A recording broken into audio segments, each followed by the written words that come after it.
All right. Thanks everybody for joining.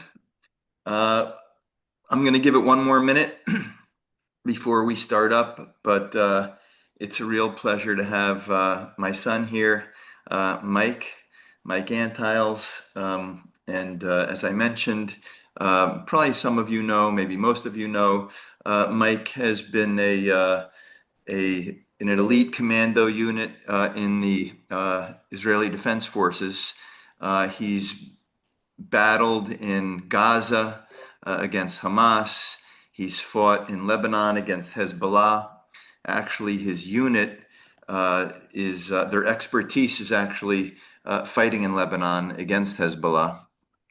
So this is really the a key active front that Israel is engaged in right now. Now, Mikey is he's in reserves now. His tour of duty officially ended some time ago, but as a reservist, you do get called in pretty frequently. But right now, he's out and he's able to join us. And hopefully, he'll be out for a while, but you never know. You could always get called in at any moment. So thanks, Mike, for being here. Really appreciate you taking the time. Yeah, it's great to be here. So as you know, I'm here in Israel, and Mike and his wife and his little boy, they live in a small town in Israel. It's a farm town actually, and so he's got a little house, and I'm just a couple houses down. We rented an Airbnb a few houses down. It's just like a 2 minute walk away from Mikey. So he's in his house, and I'm in my house, and we're doing this together from Israel. So Yeah. again, hopefully this is going to be interesting for everyone to hear. So, Mikey, maybe just to start out, I'm really interested to hear, and maybe other people would be interested as well, to hear your typical Israeli. How are they viewing President Trump? How did they view him before the war started, while the war has been raging, and now in the ceasefire? And what you think the typical Israeli thinks of Trump, and maybe even some of your you know teammates in the IDF. If there was an election here in Israel, um, for the U.S. president, he would get 100% of the votes probably, or close to it. Um, Trump has always been very good to Israel, and Americans really appreciate him. Americans really, really appreciate him. It's You mean probably Israelis? You said Americans. You mean Israelis? I get confused. Israelis really appreciate they immensely appreciate Trump. Um, he's done he got there were I think it was about 35 hostages that were left back in November, and because of him they were all released, and if not for him, they might still be in Gaza. Um, so Americans are incredibly appreciative towards Trump. It's probably now in the past 2 weeks or so where Israelis are getting a little bit impatient with Trump, because for Israelis, um, this war, this conflict is not some distant thing like it is for Americans. For Americans, it's the war is a pain in the butt, and a lot of times Americans don't really see how it actually affects their lives. For Israelis, it affects everyone's life all the time. There's rockets. There's the Iranian proxies, the Houthis, Hamas, and Hezbollah constantly attacking here.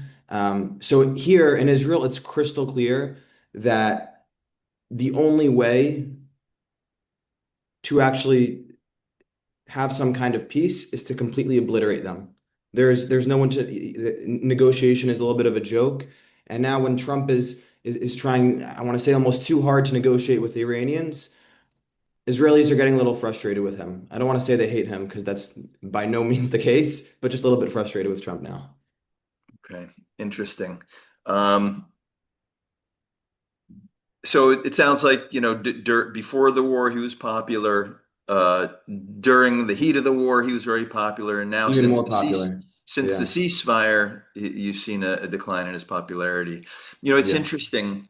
Um, since we've been here a couple nights ago, when Iran attacked Israel, we of course had to run to the bomb shelter. I think it was like 1 or 2 in the morning, and you did as well, of course, with your baby boy and your wife.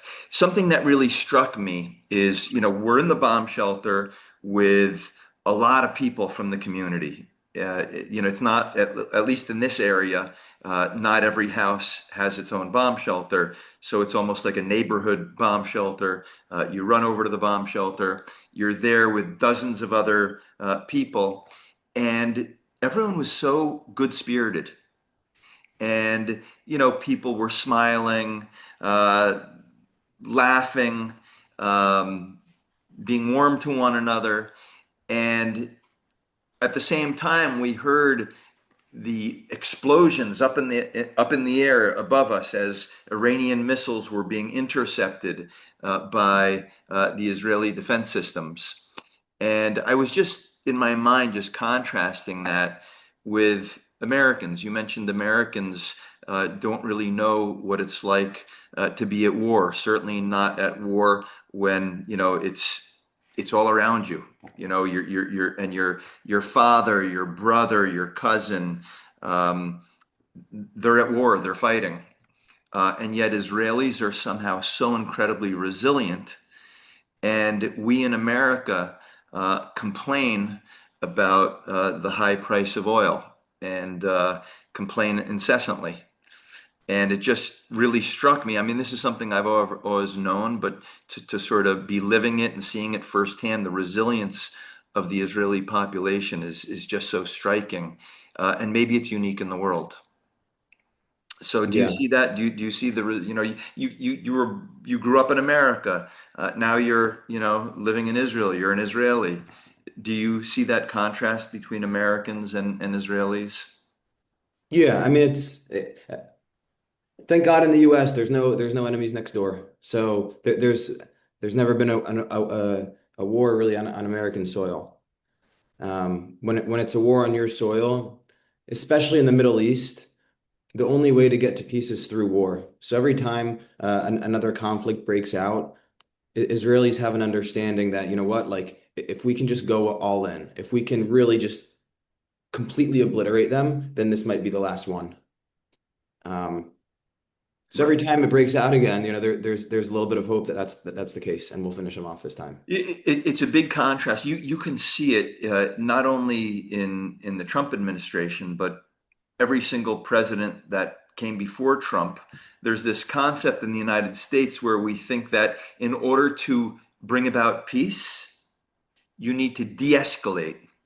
That is, you need to ratchet down tensions. And if you ratchet down tensions against a country like Iran, they will cooperate, and they'll also ratchet down their attacks, and that's the path through peace. But Israelis understand that actually it's the exact opposite is how it works. If you want peace, peace through strength isn't just rhetoric. It's not just words. It's reality. The only way to bring about peace is through military might, military superiority. That is the only path to peace in the Middle East when you're surrounded by enemies. So, I think that Americans really have a misunderstanding of how the Middle East operates, and how you, not only the Middle East, but when you're really fighting against a real enemy that is ideological, that is religious, that is messianic in their beliefs, the only way, the only path towards peace is through military victory. And through military victory, it doesn't mean that your enemies will stop hating you, but they respect you and they're scared of you. And that's I mean that's really what we want to achieve with strong military force. We want incredible respect and fear. Right. And that's actually something that you can see in Israel with back in the Six-Day War, the generation of Arabs that were alive during the Six-Day War. Just so people know, the Yeah. Six Day War happened in 1967 when Israel was attacked by all its Arab neighbors. and Israel defeated those enemies in 6 days. Hence the name, the Six Day War. That was a time when Israel really there was no choice but to completely obliterate your enemies because Israel did not have a beyond strong military. So it's either you go all in or you lose. So what happened was Israel had a lot of overwhelming victories um, in that stretch of time around the Six Day War and the Six Day War being one of the wars. The Arabs that are still alive today that were alive back then have more respect for Israel today. Whereas the younger ones have zero respect whatsoever. They're much more violent, and that's a big part of the reason that a lot of most terrorists are far younger, and they're way more violent. Because the younger generations have Has not been not defeated, have they, not they been haven't they defeated in haven't been war. completely obliterated. Interesting. Very, Yeah, very, very good insight. yeah. Okay, Mike. So now that you've sort of given us your impressions of President Trump and some other issues, maybe you can give us an update from your perspective on how things are going right now with the war with Iran or the ceasefire with Iran. Yeah, so I think really the whole reason that this started up again right now is why did Iran attack us? Why did Iran attack Israel? Um, they're scared. Hezbollah's in a terrible position. Hezbollah's not really getting much support at all from Iran. Israel is conquering more and more territory in Lebanon, and they're getting weaker and weaker. And it's and these firing missiles where it's almost a way um, I want to say to buy time with negotiations and right really because they understand that Israel is much stronger. Iran understands that Israel is much stronger than both Hezbollah and Iran, and right they ultimately um, in the exchange of fire a couple nights ago, there were only 25 missiles fired. Not even all of them entered Israeli airspace, and You're everything was saying shot down. Iranian missiles, you're talking about Iranian missiles entering Israel. Yeah, yeah, everything was shot down. They didn't do any damage. Um, they're just worried about Hezbollah and they're trying to save Hezbollah, but trying to buy Okay. time. Okay. So just to restate what you said, just to make sure everyone understands that, because it's a really important point. Um, Iran feels very threatened because Hezbollah is very gradually being dismembered by Israel. And of course, Hezbollah is the most important terrorist proxy that Iran possesses.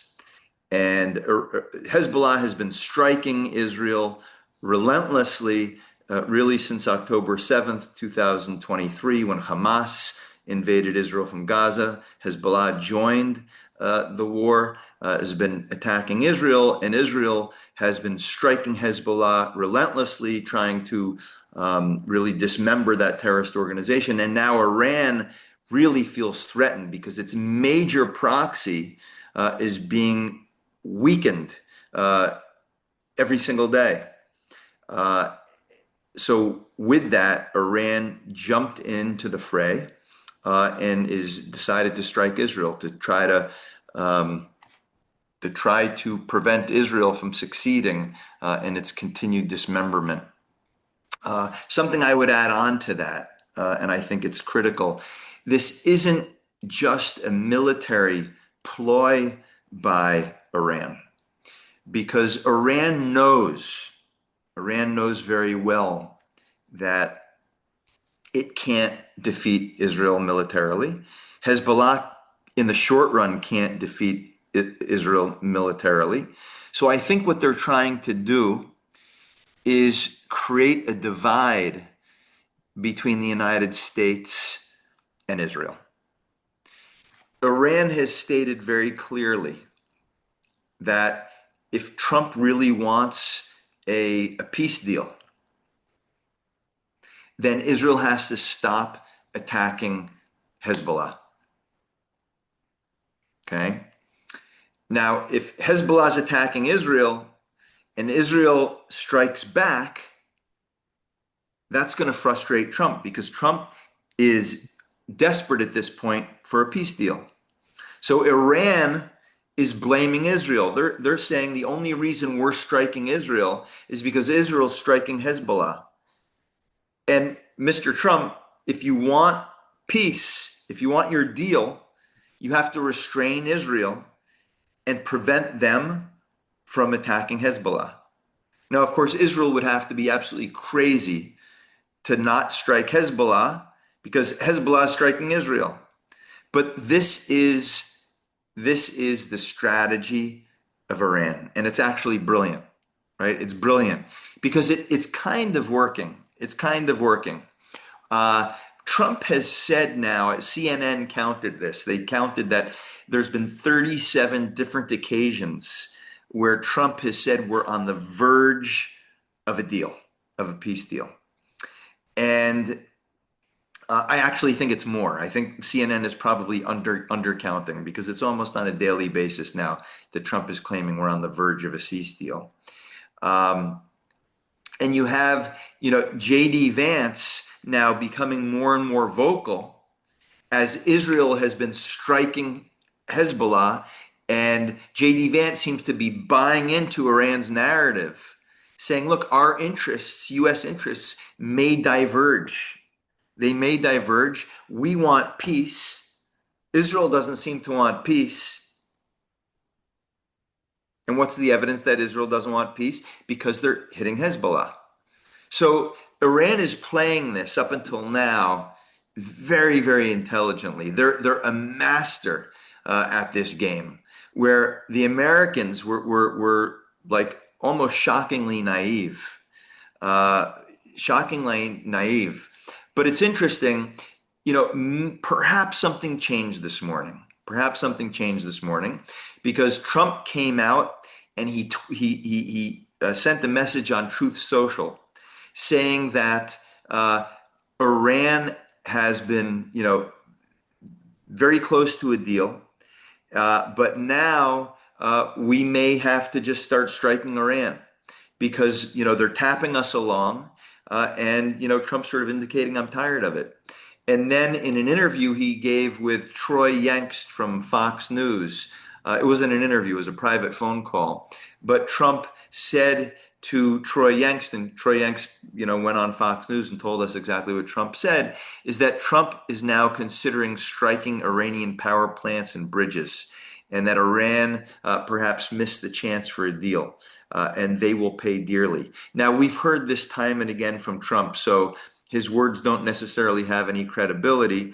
Certainly with Iran, or probably with the Israelis either. We're going to need to see it to believe it. But for the first time in a while, Trump is back to making threats against Iran.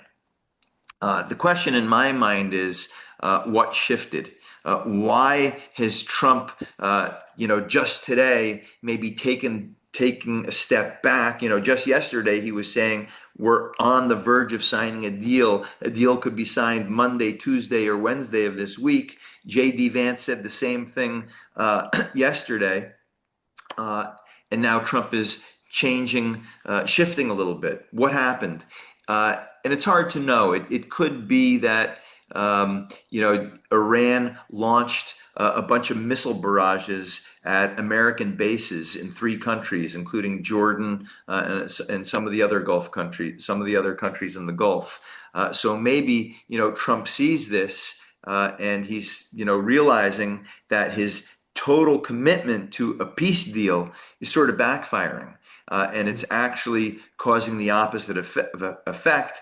And maybe seeing something that the Israelis have known for years and years and years. The only way towards peace is truly through strength. Something you just said, Mike. But let me move on to the next question. In the U.S., we have heard about growing tensions between President Trump and Prime Minister Netanyahu. Is that your sense in Israel? Are there growing tensions between the two leaders? And if there is growing tension, is Trump holding Israel back from doing what it needs to do to protect itself? It really sounds like in the past week or two, there are a little bit of growing tensions. I think that Israel and the US, or Trump and Bibi, are pretty much on the same page. They have the same, they're actually exactly on the same page. They have the same end goal for this war. They want to achieve the same exact things, and they just have a little bit of disagreements on how to get there. And because they're disagreements, and because Trump is really the one calling the shots here, he is holding back Bibi a little bit. Um, but we'll see with what Trump is saying this morning, threatening the Iranian power plants. Maybe they are more on the same page. And another thought that I think everyone has, it's possible that this is all being orchestrated, just kind of a show, just a show to maybe throw off the Iranians, because there is a little bit of back and forth between Trump and Bibi. Um, but overall, they seem to be pretty in line with their goals for the end goal of the war. Interesting. It's an interesting perspective. Maybe you're a little bit Hopeful. have a kinder interpretation than I do, but that's good to hear. It's what strikes me here is that the United States and Israel, if they just went at it for a few more weeks, if Trump didn't call the ceasefire on April 8th, everything I hear from Israeli generals, from former U.S. generals, is that the U.S. and Israel really could have finished the job. They could have perhaps toppled the Iranian regime. But for some reason, Trump lost confidence. And we can really, I think it dates back to the day when two U.S. pilots were downed in Iranian territory. And there had to, a very sophisticated rescue mission was launched, and the U.S. military was able to get those two pilots out of Iran safely, thank God. But from that moment, that happened on April 4th, and then I think from that moment, for the next few days, Trump was just looking for a way to end this war.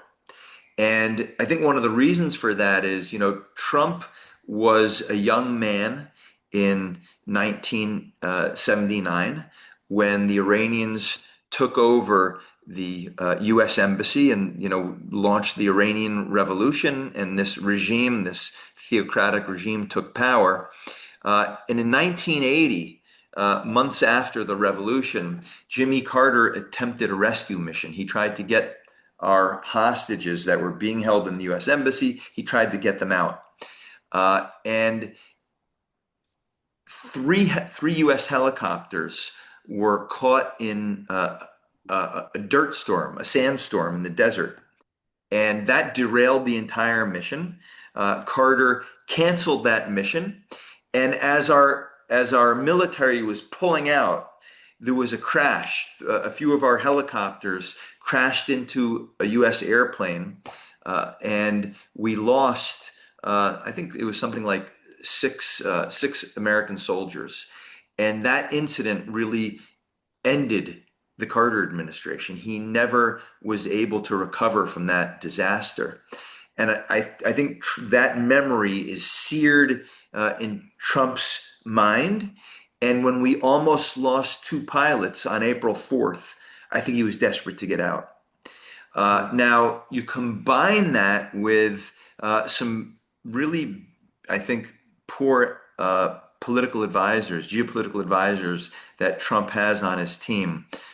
J.D. Vance, I think, the most prominent and maybe the most influential of them. And J.D. Vance has been desperately trying to end this war. Now, it's interesting. J.D. Vance has kept a very low profile until very recently. And recently, he has been very vocal, saying that, the United States has different interests than Israel. We have a real high probability of striking a very good deal, and we have a real chance of ending Iran's nuclear ambitions, ending their nuclear program through a deal. Now, anybody who understands Iran and the mentality of this regime knows that that's an impossibility, that there's no chance that the Iranian theocrats, who are absolutely ideologically, religiously committed to the destruction of Israel, committed to the takeover of the Middle East, and ultimately the takeover of the entire world. You know, those words sound like a joke to people, but they're real. And anyone who lives in the neighborhood of Iran has lived with this regime for decades, since 1979. They know this is an ideology that they will never relinquish, and they will never relinquish their nuclear ambitions. They'll never relinquish their ultimate goal of destroying Israel, of conquering the Middle East. So the idea that you could resolve uh, their or end their ambitions through some sort of deal and to hold them to the deal, you know, it's a preposterous idea. But J.D. Vance seems to be convinced of this as a real possibility, and he seems to have, and other people as well in the administration have convinced Trump of this as well. The only one in the Trump administration who sees things clearly seems to be Marco Rubio. And Marco Rubio was quoted as telling Trump the other day, you know, any country that would be attacked and not respond, that country would be crazy. You cannot expect a country to not respond. And, you know, that ultimately seems to, at least for the moment, again, Trump sort of his thinking on this issue sort of blows with the wind. But his latest tweet today on Truth Social seems to be more reflecting Marco Rubio's thinking. So I kind of elaborated a lot on some of the things you said, Mike. Well, But go ahead. Did you want to say something? yeah, well, one thing I want to add, the Iranians are the best negotiators in the world. And one thing that they have that gives them a massive advantage at the negotiating table is the fact that US presidents live on a 4-year timeline. They have, and even sometimes less. Like right now, Trump, he has elections coming up that he wants to make sure that they win the House and the Senate. Um, and the Iranians have all the time in the world, right? Trump has to get a certain amount done. He has 2.5 years to get a certain amount done, and after that, he's done. The Right. Iranians, for all they care, they could stretch this out for another 2.5 years, and then on to the next one. They have all the time in the world. There's no elections. If by chance there's protests, there's riots in Iran, they'll shoot down the protesters. But they've had 47 years, and in their mind, they have another 1,000 years. Right. Good point. Yeah. Good point. Okay. Earlier, when you were talking about Hezbollah and Lebanon, you sort of suggested that, you know, Israel, you know, isn't unhappy that Hezbollah has been firing at Israeli cities, Israeli civilians, in the sense because it gives it Israel, you know, the excuse to wipe Hezbollah out, right? This terrorist organization that's been sitting on Israel's border for decades. It gives Israel, you know, the excuse in the eyes of the United States, in the eyes of the world, to finally finish this terrorist organization off once and for all. Do you think that Bibi and the Israeli people, the Israeli leaders, are also to some extent not unhappy when Iran hits, you know, launches missiles into Israel, because it gives Israel a reason to say, look, President Trump, uh, you know, you may not want, you know, to fight Iran, but you can see clearly we have no choice, because and it gives them, you know, a real, I don't want to say it's not an excuse, but it gives them hard facts to demonstrate to President Trump and the American people, we have no choice. We need to finish this regime off. So do you think to some extent it's a welcome development? Yeah, Israelis absolutely want to go to war with Hezbollah because in I'm saying Israel, Iran. Iran. So I think you made the point against Hezbollah, but Iran, do you think they're welcoming this to try to get back to war with Iran as well? Oh, to get back to war with Iran. Yeah, so it's the same answer. It's the same answer. Israel has been at war for almost 3 years, and the worst possible place you can be when you're at war is kind of at war. And we spend a lot of time kind of at war. Because when you're kind of at war, it's lengthening the amount of time that you're not in peace. Um, so for Israelis, what Israelis really want is we want to have this war be as intense and as short as possible. Um, and just finish it off. So when Hezbollah fires at us and we hit them back, and we want those attacks to be as intense as possible. When Iran fired missiles at us, that was a little bit of hope for Israelis because the missiles aren't something new here. That's not, it's not something crazy. Um, Israelis just want it to finish, and we understand that the fastest way to make it finish is through very, very intense military force. Right, right. Now it's interesting. I think, from Trump's perspective, one of the reasons why after 38 days of war, I think we had 38 days of war, and now I think we're up to 68 days of ceasefire. So we've had, almost double the amount of time in ceasefire than we had in war. And the question is, why did Trump call it quits? And I mentioned earlier, I think that the the real event that you know caused Trump to say enough was, I mentioned the two pilots being shot down over Iran. But I also think, and these two ideas coexist, that Trump thought this war would go more quickly and more easily. He probably didn't envision that, 38 days into a war, that Iran wouldn't have surrendered, especially after we sunk their navy, we decimated their air defense systems.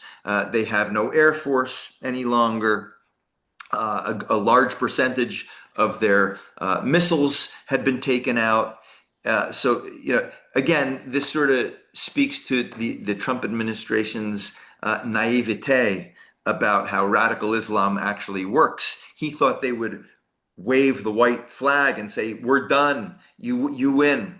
That's just not the way the Iranian regime works. And anyone who knows this regime very well and understands, is radical Islam, knows that that was wishful thinking. They really need to be defeated. They're not just going to surrender and call it quits, Yeah.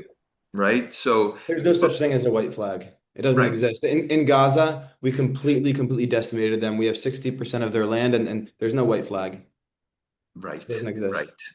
right. And at the same time, Trump thought it would be quick, and you combine that with, the American people have a pretty low pain tolerance for, things like high oil prices and higher inflation, and also, we did lose 13 soldiers, and to Israelis, 13 soldiers is, obviously every life, especially to an Israeli, when it's your child, when it's your brother, it's truly tragic.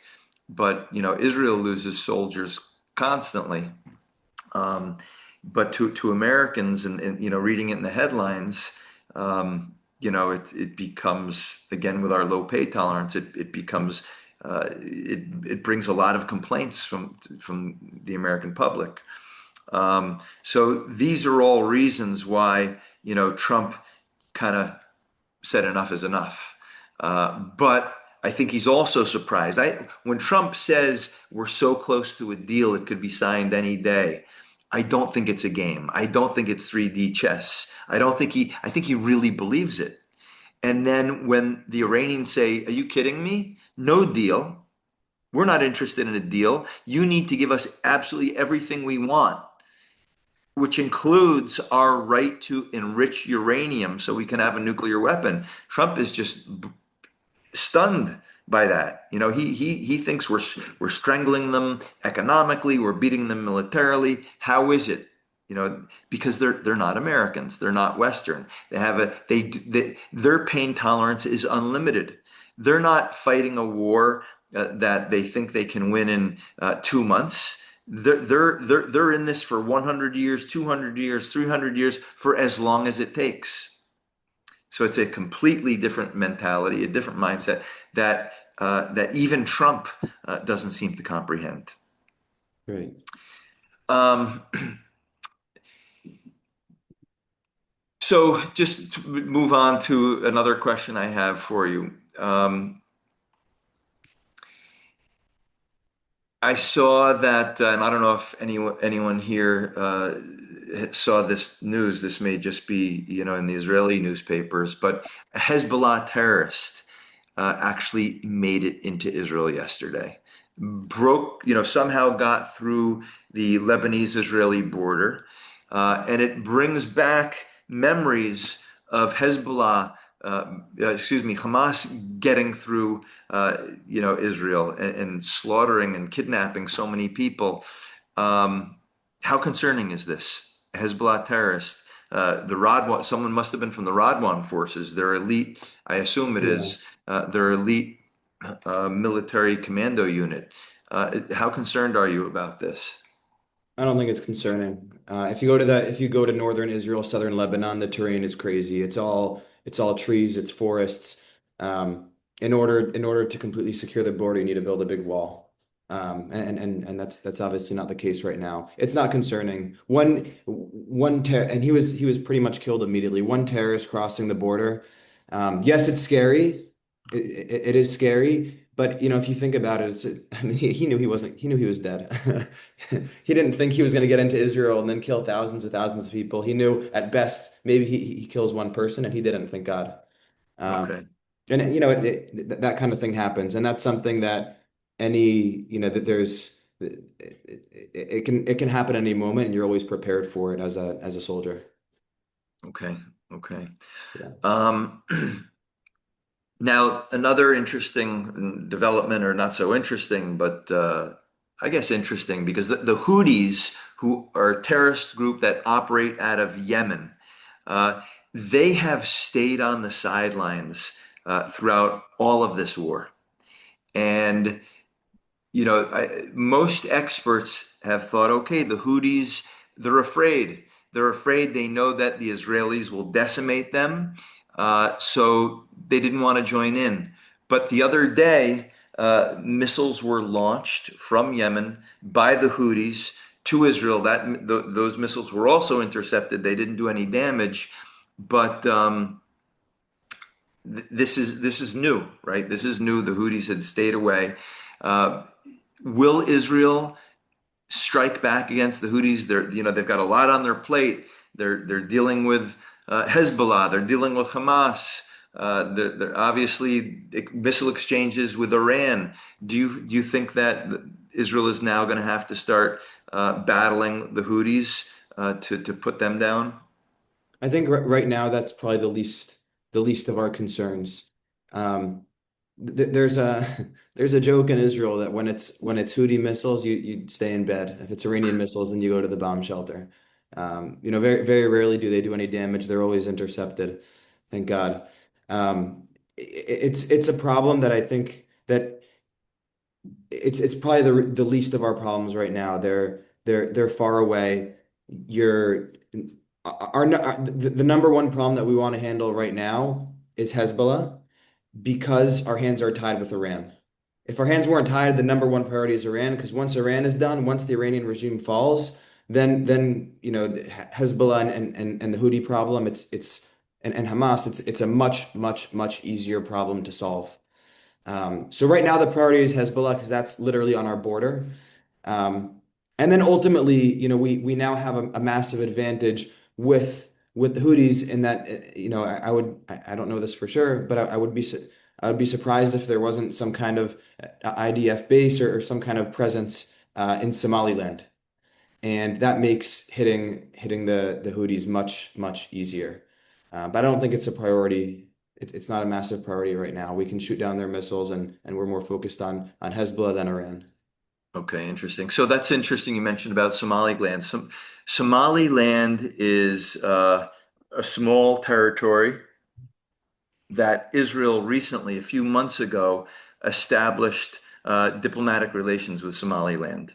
It was very controversial because many of the Saudi Arabia in particular was very against this, but Somaliland is very close to Yemen, and it gives Israel easy access to hitting the Houthis if necessary. So this is sort of a bit of a game changer if you want to really do damage to the Houthis and sort of remove that nuisance. Even though, as you said, people don't take the Houthis terribly seriously, they are a nuisance. But that access through Somaliland could actually put an end to the Houthi nuisance once and for all if Israel deems it necessary. Good. Mike, maybe this will be the last question. We're bumping up against, the hour. But I guess the bottom line is, do you see, I'm looking at the stock market, it's now down over 1%. I'm wondering if that's due to, Trump's tweet and people thinking that, or now it was down over 1%, now it's down just under 1%. Are people taking, perhaps the possibility of a restart of the war more seriously? Do you see a dramatic escalation with Iran coming? Is that around the corner now, despite all Trump's efforts to reach a ceasefire? That's a tough question. I really I hope it happens because it's going to happen. It has to happen at some point. It can't not happen. I hope it happens soon, and I hope the U.S. is involved as well. But whether the U.S. is involved or not, Israel's going to have to take action at some point. Hopefully, it's soon because until it happens, it's going to be kind of war as opposed to full war, and it only ends through full war. Right. Um, I don't think there's any way of knowing, Yeah. unless someone can read Trump's mind. And even if you can read Trump's mind, I don't think you actually know. Um, but yeah, Israel will absolutely have to take action at some point because if we don't, then we're in trouble. The one thing I would add to this is if we're really going to see a successful conclusion to this war, like you said earlier, there's no such thing as surrender. There's no white flag. This regime really needs to be finished off because if you leave it in place, even if you have destroyed it militarily, they will rebuild. They will rebuild. And they will probably become even more dangerous because they saw the damage that was done to them. So to really topple this government, you probably can't do it only from the air. You're going to need people on the ground. Now, that doesn't mean American boots on the ground. It doesn't even mean Israeli boots on the ground. But you're going to need the Iranian people. If you're going to topple this regime, you're going to need the Iranian people to get in there and, do a lot of the hard work.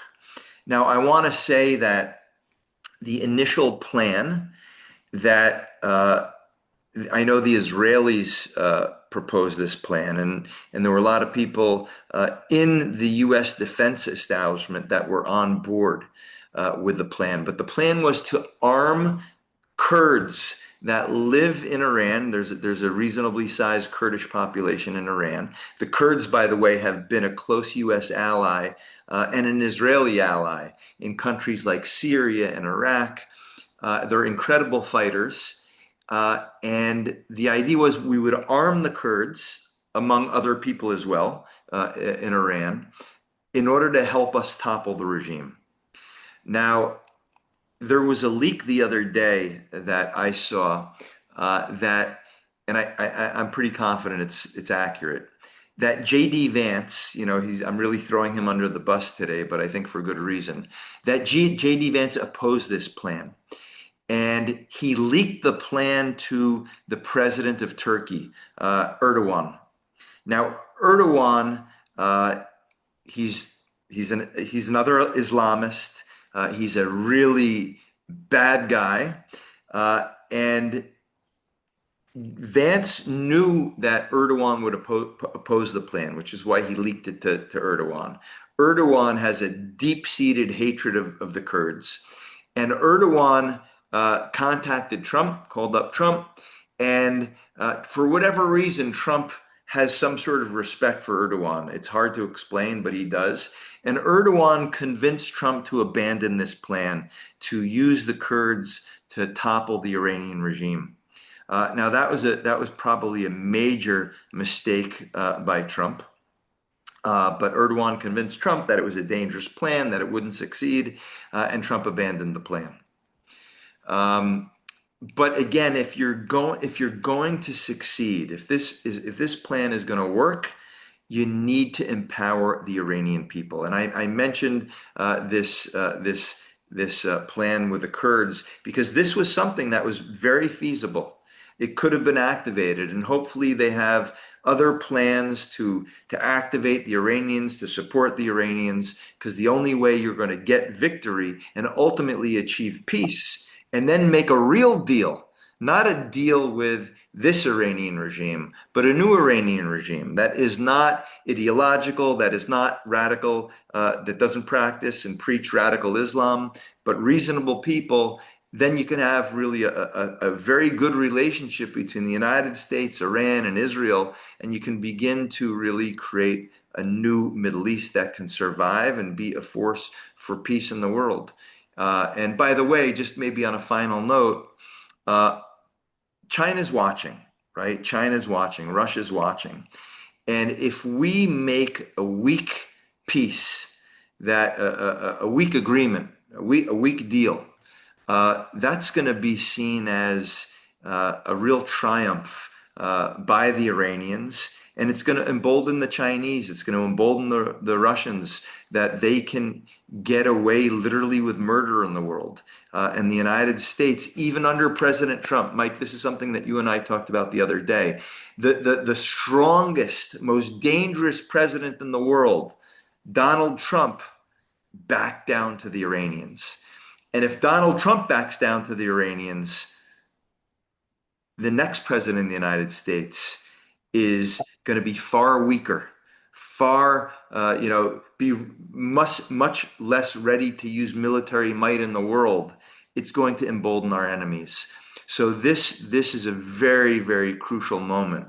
And the signals that have been sent by the Trump administration in recent weeks have been very, very concerning. And I think the Israeli people, like you said, Mikey, I think they're right to be concerned, and they're right their opinion of President Trump has really dropped, and I think that's actually the right read. And hopefully, Trump now is going to see the truth and act appropriately.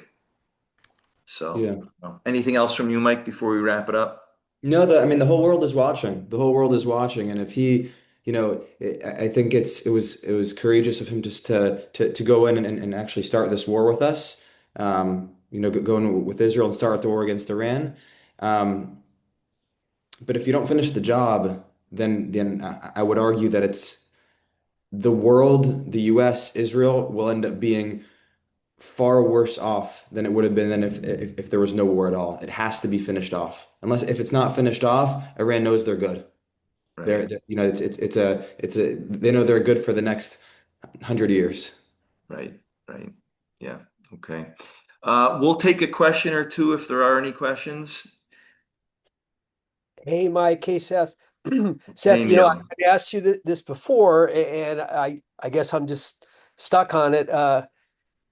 So for both you and Mike, is it even possible to finish it? Meaning that the the the idea or the belief of the people who are in Iran who want to do all these crazy things, they're not going to change. You guys have both said that in different ways many times. So if we've already decimated their Navy, their Air Force, and all this 90%, if we get it to 99%, is that what it's going to take to topple the regime? What? In other words, you can't kill the idea. I guess I'm not saying it very clearly, but and I know, Seth, I asked you about Afghanistan, and we killed thousands of Taliban and thousands of Al Qaeda, but after 20 years, they were just still there again. And isn't this situation kind of similar? I think it's different, and I also think it's different from. I like to use the example of Gaza as well. Um, and what makes it different is like if let's stick with the Gaza comparison because I know it better, and Mikey knows it really, really well because he fought there. Um, the people in Gaza, they are all radical. I just finished reading a book called Hostage. It's written by um, a man who was a hostage in Gaza. And he said something very striking. He said when they would bring the hostages out of the tunnels, Hamas would actually have to protect the hostages from the Gazan people. Because if they didn't, normal citizens who weren't part of Gaza, weren't part of Hamas, would have killed them. That is to say, the population in Gaza is every bit as radical as Hamas, the terrorist organization. They're all terrorists.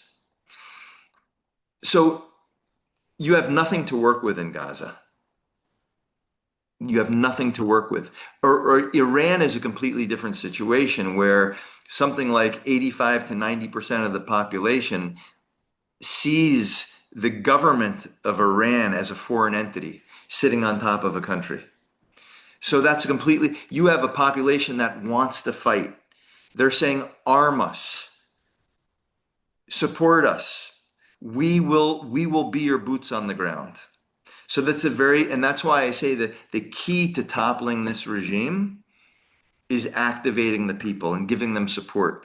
Now, I just heard recently the the guy who was the head of Mossad. He just stepped down. Like a couple days ago, he stepped down. New person filled his shoes, and he's very, very confident that the regime can be toppled. He thinks it may take 6 months, it may take a year, but if we support the people, this is a very achievable objective. And again, it's because the population is very, very different. Just like the Soviet, and a few weeks ago I compared it to Eastern Europe, where you had very brutal repressive regimes, but populations that saw these regimes as foreign, and through one communist country after another fell because the people were overwhelmingly against these brutal dictatorships. So we have plenty of examples, but the United States needs to remain committed, and let the people you know get involved and support the people by supporting them with weapons, supporting them with Israel has said they're very willing to support the protesters with air cover. Bibi has spoken about that openly. So it's the right question. It's not a slam dunk, but I think the probabilities are in favor of if we're willing to do what's necessary. The probabilities would be in favor of the Iranian people overthrowing their government with support from Israel and the U.S. But we have to have the will to do it, and I think that's more challenging. Seth, Mike, do you I have had a anything to? question. Yeah, I just want Mike. Do you have anything to add from Gaza? I mean, I threw out some comments about the. Yeah, I mean, it has to come from within. If there's not a very meaningful part of the population that really wants a regime change, then we can do all we want, but we're not there. We're not like you're not there all the time. You can't put. But the Iranian people are great people, and if we just arm them, I think they'll overthrow it. I think that what you said about the Gazan population is the most radical population probably in the world. Like it's on October 7th, you had civilians coming across the border, across the Israeli border with no weapons, just seeing who they can kidnap. Right.